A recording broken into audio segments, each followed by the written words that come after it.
Selanjutnya, mari kita simak tadabbur ayat-ayat Al-Quran yang berkaitan dengan keluarga. Pembahasan surat Al-Baqarah ayat 231. Bersama Ustadz Sanif Ali Syahbana, LC. Bismillahirrahmanirrahim. Assalamualaikum warahmatullahi wabarakatuh.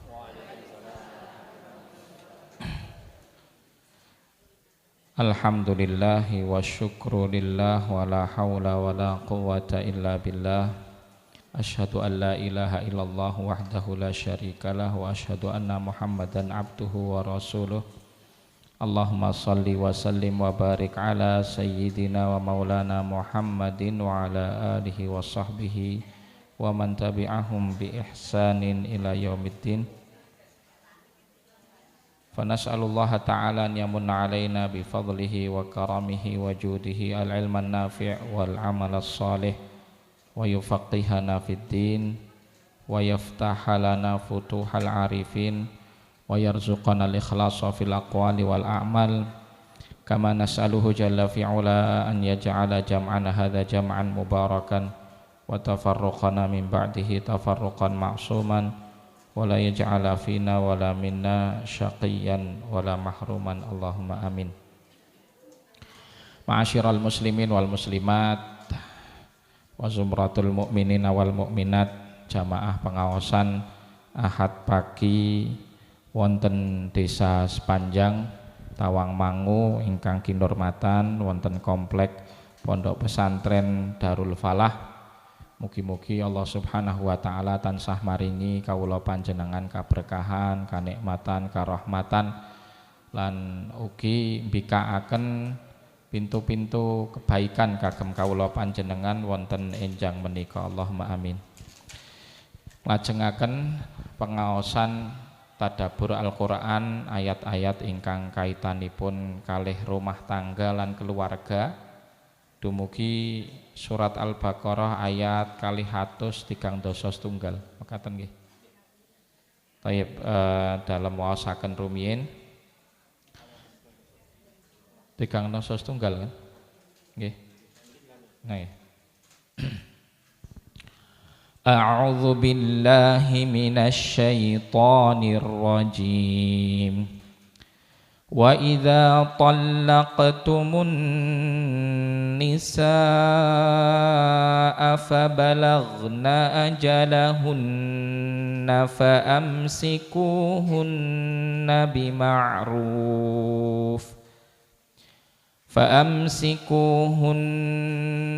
bima'rufin aw sarrihuhunna bima'ruf ولا تمسكوهن ضرارا لتعتدوا ومن يفعل ذلك فقد ظلم نفسه ولا تتخذوا آيات الله هزوا واذكروا نعمة الله عليكم وما أنزل عليكم من الكتاب والحكمة يعظكم به واتقوا الله واعلموا أن الله بكل شيء عليم. Shadaqallahul azim. Allahumma arhamna bil Qur'an. Ma'asyiral muslimin wal muslimat, jamaah kajian Ahad pagi ingkang kinurmatan, niki ayat 231 nggih. Kelajengan saking ayat saderengipun ingkang bahas kaitanipun tolak. Niki tasih kaitanipun tolak tasih dilajengaken. Nggih. Allah taala andika wa idza talaqtumun nisaa, dan apabila kalian semua menceraikan istri.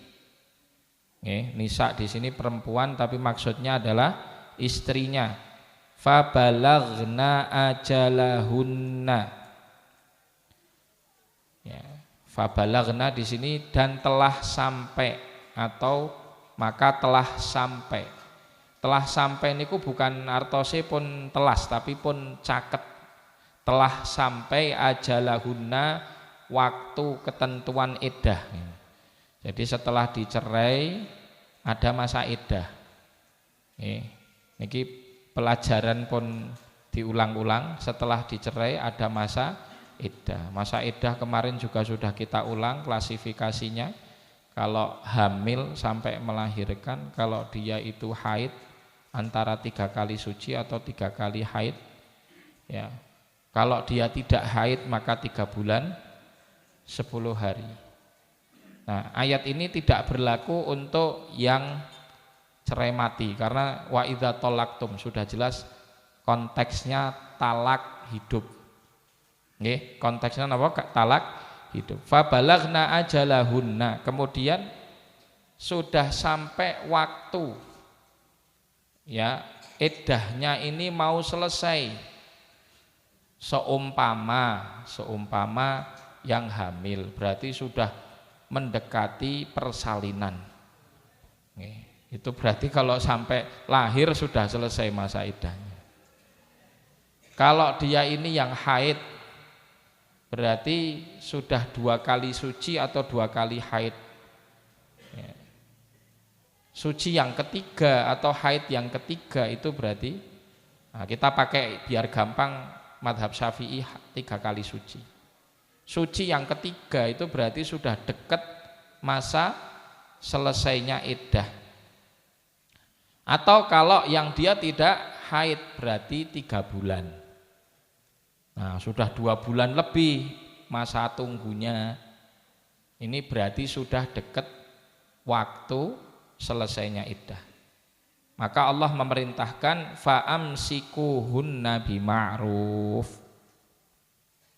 Maka kalau sudah mau habis masa iddahnya, pertahankan. Amsikuhunna, pegang, pertahankan. Hunna kembalinya kepada istri. Kenapa kok ngagemi hunna bukan fa'amsikuha? Karena satu, pemaknaan ini kembali kepada khitab jamak wa idza talaqtum kaum muslimin. Maka hunna di sini istri-istri kalian. Istri artinya istri dari banyak orang, banyak person.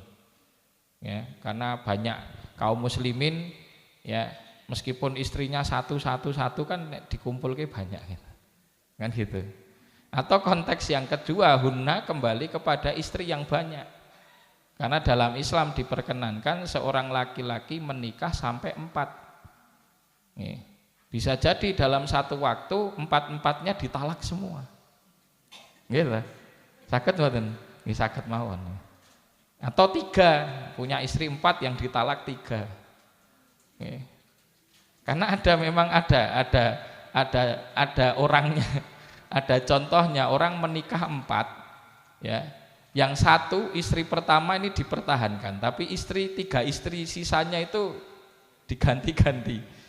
Ada yang begitu.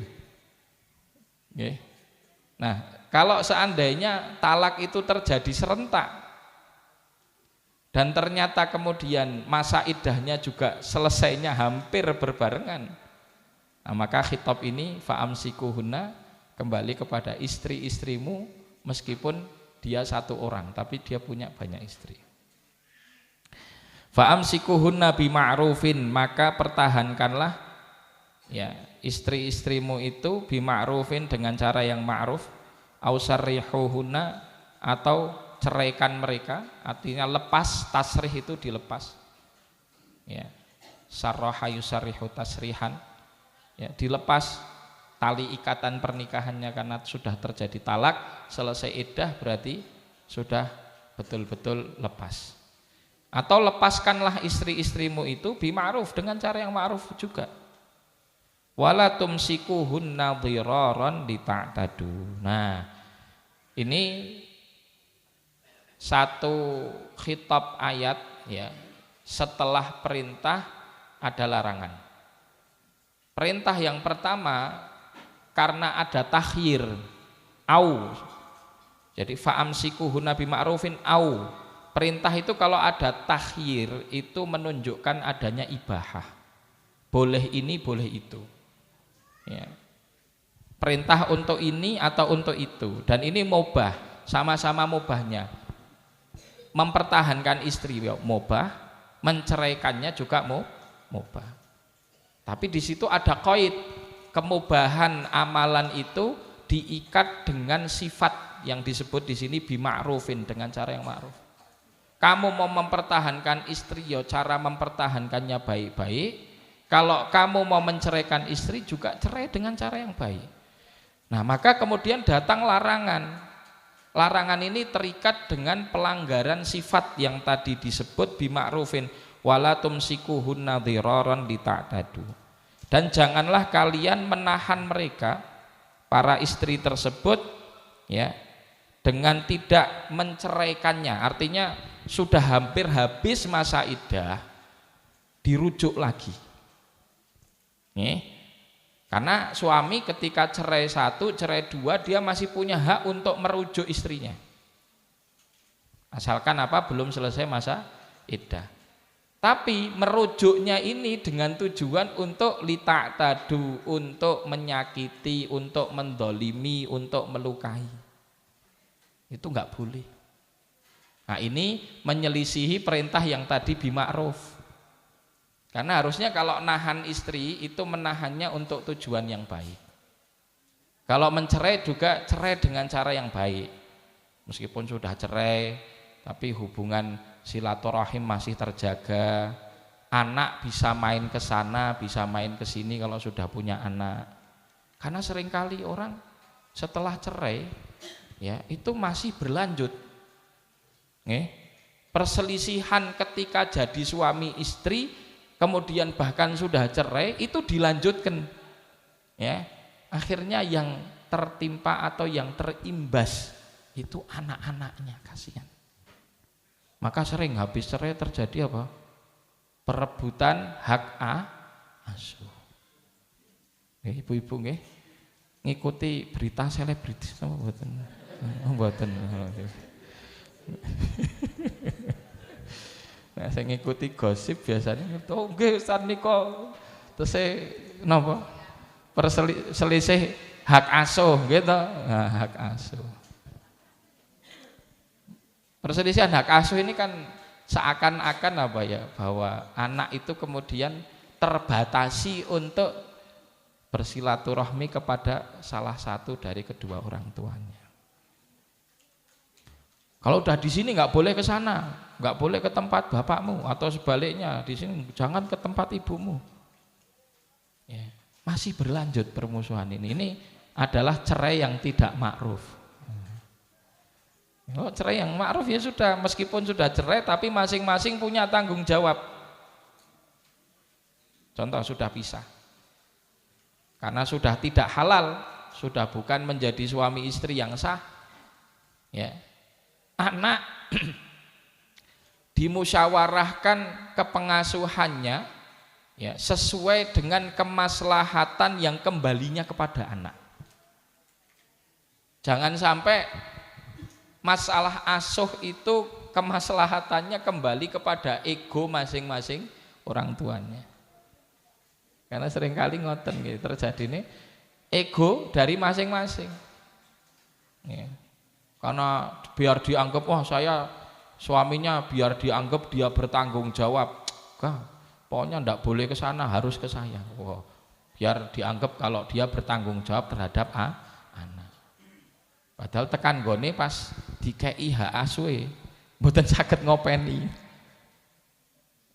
Atau sebaliknya, seorang istri kekeh, pokoknya jangan sampai ikut bapaknya, nanti ikut buruk, ikut bejat seperti bapaknya. Padahal ya enggak bejat juga ya. Cuman masalah konflik itu terbawa gitu. Terus akhirnya apa? Kepengasuhan itu diperjuangkan untuk jatuh pada ibunya. Nah, tapi setelah kemudian berjalannya waktu, ternyata kesusahan untuk membiayai apa? Membiayai hidup anak-anaknya ini. Bahkan ada yang saking musuhannya, ya, ibunya ini nggak mau menerima pemberian dari mantan suaminya tadi. Gengsi dong gitu. Ya. Gah, mbok kira aku ra iso apa ngopeni anak. Wah, gitu. Ternyata sudah jalan kesusahan. Nah, maka kembali, meskipun sudah cerai, karena anak itu punya hak yang merupakan tanggung jawab dari kedua orang tuanya. Meskipun orang tua sudah cerai, nah, hak anak atas bapaknya itu nafkah. Ini penting. Seringkali kalau sudah cerai terus suaminya, anaknya itu ikut kepada ibunya, suami ngerasa nggak punya tanggung jawab lah, kan wis melu mbok, ya wis tanggung jawabnya kono. Ya, aku gampang rabi meneh.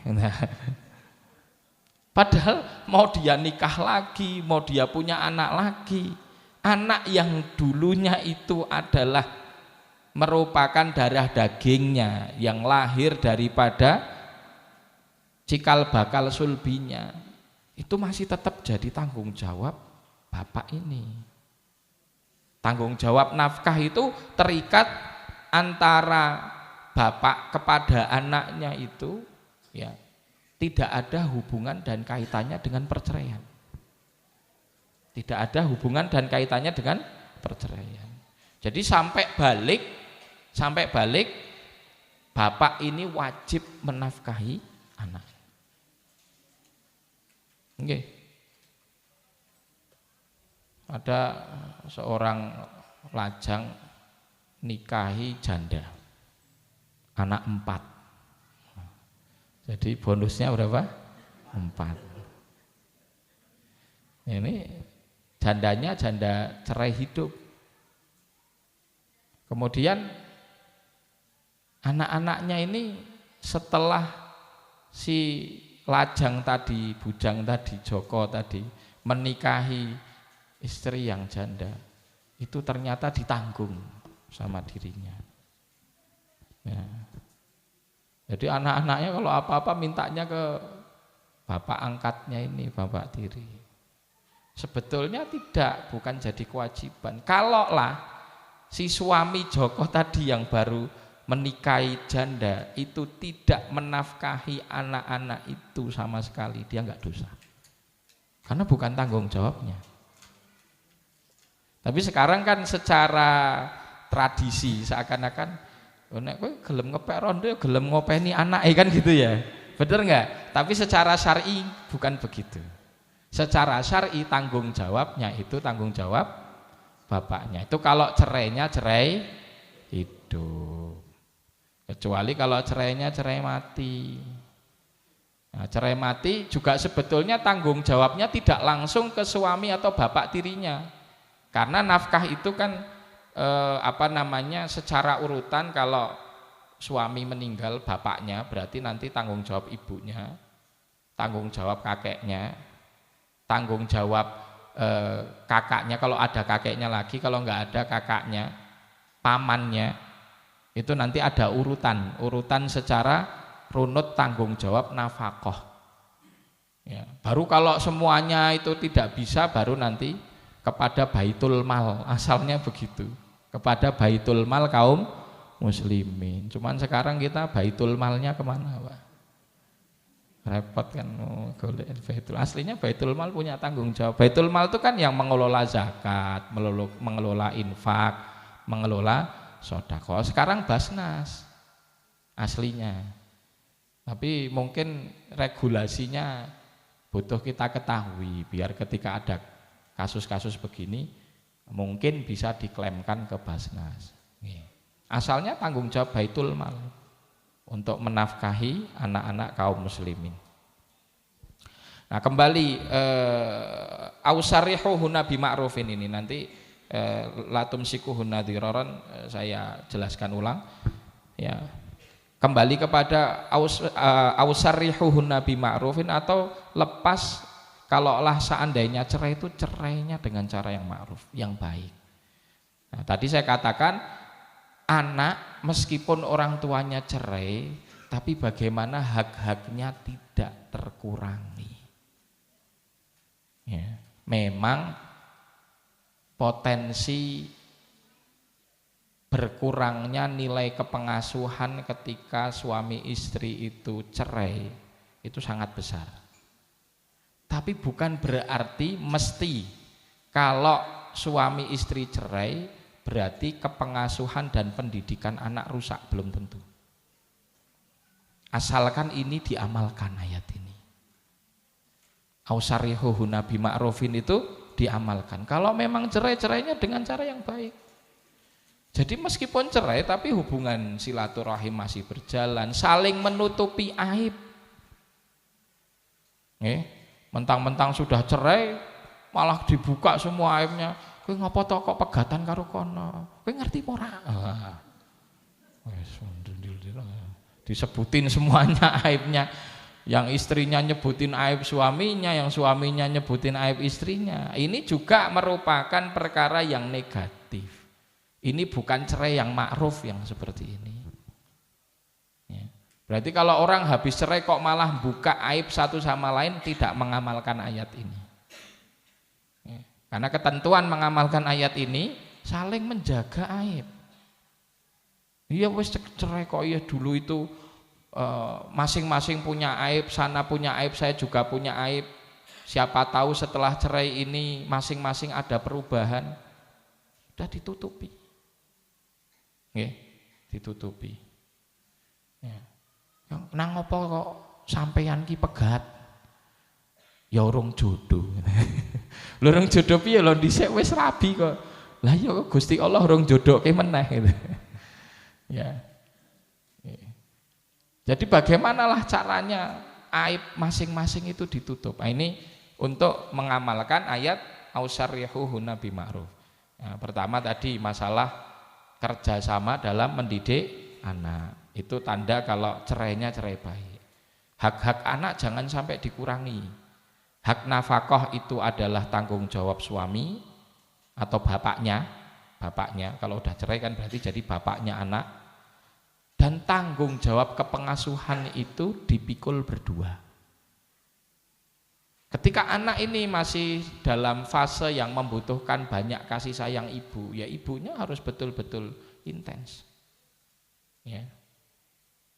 Ketika satu pasangan tadi masing-masing mantan suami dan mantan istrinya ini menghalangi untuk anaknya ke sana dan kemari, itu akan terjadi ya pengurangan hak.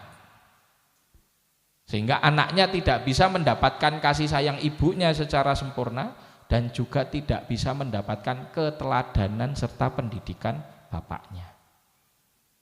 Jadi masing-masing harus legowo. Wis boten ora apa-apa nak kowe dolan nggon abimu kono. Ya, abinya juga gitu, malahan kalau bisa memerintahkan sana loh disambangi umikmu. Meskipun dua-duanya sebenarnya sudah cerai. Nah, kita lanjutkan wala tumsikuhunna dhiraran lita'tadu.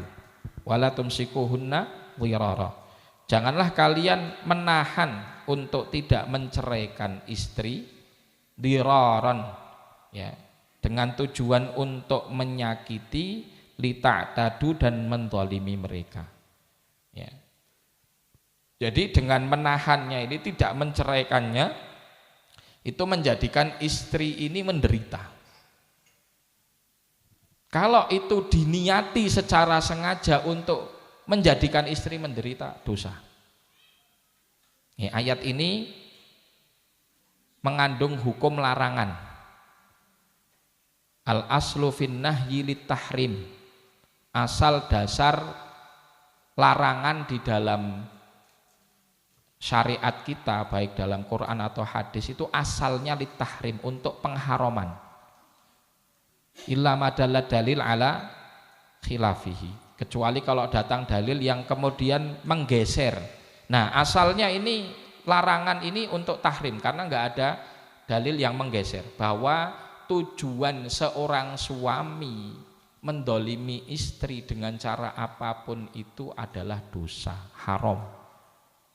Termasuk dengan cara tadi menahan istri tidak diceraikan. dengan tujuan untuk mendolimi, untuk menyakiti. Ya. Wala tumsikuhunna dhirarar li ta'tadu wa may yaf'al dzalika faqad dzalama nafsah. Ancamannya ditambah sama Allah.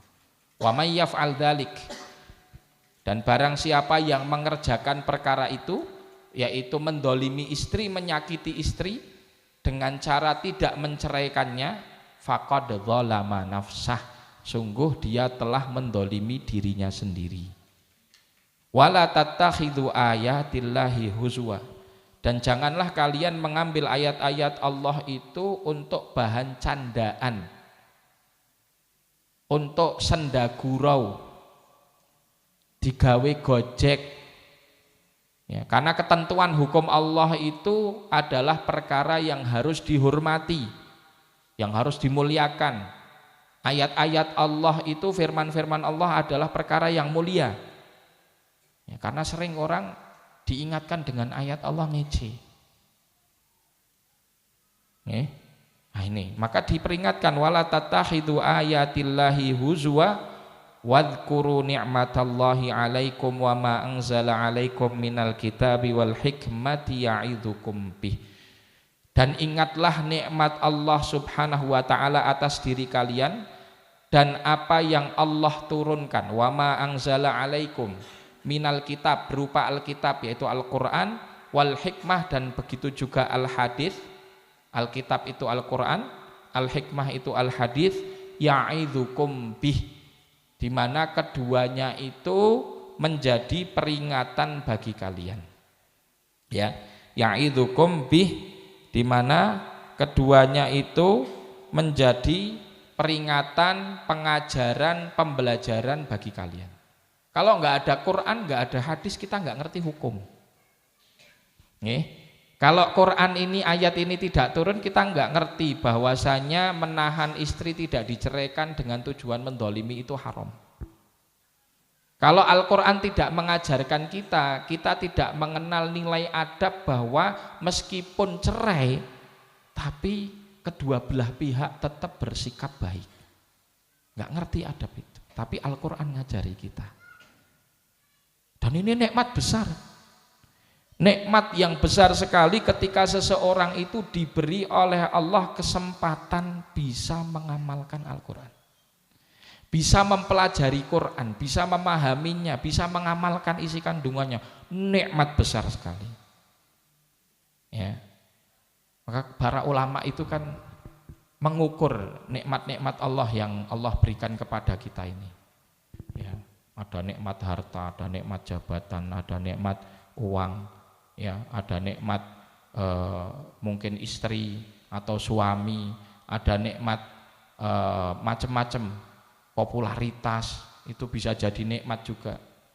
Macam-macam nikmat itu di dunia begitu banyak, tetapi orang banyak lupa nikmat yang terbesar itu adalah nikmat hidayah. Yang selalu kita minta setiap sholat, ihdinas siratal mustaqim. Sedangkan wasilah yang mengantarkan kita kepada hidayah itu adalah Al-Quran dan hadis. Dan Al-Quran hadis ini ya dibawa wasilahnya adalah Rasulullah Muhammad Sallallahu Alaihi Wasallam. Sehingga nikmat terbesar bagi kita itu adalah diutusnya Rasulullah SAW sebagai Nabi dan Rasul. Ya.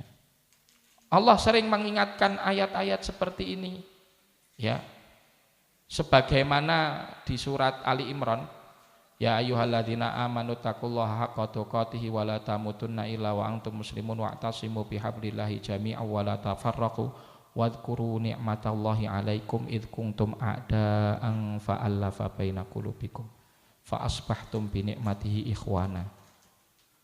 Dulu sahabat Muhajirin Ansor itu berperang, diutus Rasulullah SAW, sahabat Aus dan Khazraj. Dulu sama-sama Ansor tapi beda kabilah Aus dan Khazraj. Sebelum datangnya Rasulullah dan para Muhajirin ke situ, mereka itu perang terus bertahun-tahun, panjang perangnya, nggak pernah akur. Ketika kemudian datang Rasulullah bawa pengajaran Islam, Allah masukkan hidayah Islam kepada mereka, yang dulunya bermusuhan, fa'allafa baina qulubikum. Allah tautkan di antara hati kalian. Itu nikmat Islam. Wah, nikmat Islam ini ya Allah, kalau kita buka, kita bedah lagi besar sekali, bapak-bapak, ibu-ibu. Ya. Coba kita lihat itu di pedalaman suku sana yang belum mengenal Islam. Ya. Masih makan daging hewan seadanya, ular dimakan, buaya dimakan, babi dimakan, belum pakai pakaian, kan gitu. Coba dia mengenal Islam. Islam mengajarkan kebersihan, Islam mengajarkan makanan yang halal, makanan yang thayyib. Islam mengajarkan adab. Ini nikmat besar sekali. Makanya semangat kita bagaimana menerapkan nilai-nilai Islam ini di setiap sendi kehidupan, khususnya berkeluarga. Maka Allah di sini mengingatkan ini sama kita. Ingatkan, meskipun ini ayat ini dalam bab keluarga, tapi diingat bagaimana Al-Quran dan hadis Allah turunkan melalui wasilah Nabi Muhammad SAW untuk menuntun kita, bimbing kita bangun keluarga yang baik. Wadhkuru ni'matallahi alaikum wa ma anzala alaikum minal kitabi wal hikmati ya'idzukum bih wattaqullah. Setelah itu Allah perintahkan takwa. Kenapa? Karena siapapun yang tidak takut sama Allah tidak bakal mengindahkan peringatan tersebut. Kunci kita bisa mengindahkan peringatan Al-Quran, peringatan dari Allah dan Rasul itu kalau kita takut sama Allah. Dan asal daripada takwa itu khauf, ya, rasa takut. Seringkali orang kan memahami definisi takwa mengerjakan perintah menjauhi larangan. Bener, mayoritas ulama mendefinisikan takwa mengerjakan perintah menjauhi larangan. Tapi bagaimana orang bisa mengerjakan perintah dan menjauhi larangan kalau nggak punya takut, kalau nggak ada rasa takut kepada Allah? Jadi kuncinya ini rasa takut. Maka bertakwa di sini wattaqullah, dan bertakwalah kalian kepada Allah, takutlah kalian kepada Allah. Wa'lamu annallaha bikulli syai'in alim, dan ketahuilah bahwa sesungguhnya Allah itu maha mengetahui atas segala hal, termasuk yang ada di dalam hati kita. Kalau kita melakukan sesuatu dalam rumah tangga dengan tujuan kedzaliman, meskipun baru niat Allah dah tahu. Meskipun baru niat. Maka sebelum niat itu dilakukan, ittaqillah. Takwalah sama Allah. Oh iya, takut Allah. Allah sudah mengetahui niat saya. Kalau dia kemudian kembali tidak jadi melakukan amalan tersebut, maka semoga Allah tidak mencatat niat itu sebagai keburukan. Karena kalau sedang masih dalam derajat idza hammal abdu bisayyi'atin walam ya'malha, ya, lam tuktab lahu sayyi'ah. Kalau seandainya seseorang itu meniat itu kerentek, nah, niat mungkin sudah lebih kuat lagi. Kerentek baru sekedar terbetik sesuatu, pengen mengerjakan amal keburukan, tapi tidak jadi dikerjakan. Nah, ini tidak dihitung sebagai dosa. Tapi sebaliknya, kalau dia idza hamal abdu bihasanatin walam ya'malha kutibat lahu hasanatan kamilah. Ya, seorang hamba kalau dia menginginkan punya kerentek keinginan melakukan kebaikan, meskipun belum dikerjakan, dihitung, catat satu pahala kebaikan penuh. Ini rahmat dan kasih sayang Allah Subhanahu wa taala. Maka sekali lagi di sini diperingatkan wattaqullah wa'lamu annallaha bikulli syai'in alim. Bertakwalah kepada Allah, takutlah kepada Allah, dan ketahuilah Allah itu maha mengetahui atas segala sesuatu. Alhamdulillahirabbil alamin. Ayat ke-231 ini selesai kita tadabburi. Masih ada waktu 5 menit, mungkin kalau ada pertanyaan kami persilakan. Cek syukuran jazakumullah Ustaz. Langsung kemawon karena wedal. Ada 2 pertanyaan yang telah masuk di 085643972312. Yang pertama Ustaz, assalamualaikum. apakah pernikahan saya tidak sah, Ustaz? Karena saya menikah dengan anaknya adik kandung kakek saya. Kakek dari bapak, Ustaz. Jadi bapak mertua saya adiknya kakek saya. Waduh, ini. Tolong penjelasannya, Ustaz. Jangankan kakek, wong jenengan nikah sama anak adiknya bapak mawon sah. Nggih. Itu kan sepupu toh. Nggih. Nah, ini sepupu jauh. Sepupu dekat itu kan anaknya Pak D, anaknya Pak Le, anaknya Bule kan gitu. Itu sepupu dekat. Itu bukan mahram. Bukan mahram. Karena bukan mahram maka boleh menikah. Yang nggak boleh menikah itu kalau mahram. Nggih, lanjut pertanyaan kedua. Assalamualaikum, tanya Ustadz. 1. Bagaimana sikap orang tua yang anaknya kerja di bank konvensional? 2. Bagaimana apabila kita dikasih uang dari anak dari hasil kerja di bank tersebut? Jazakumullah. Nggih.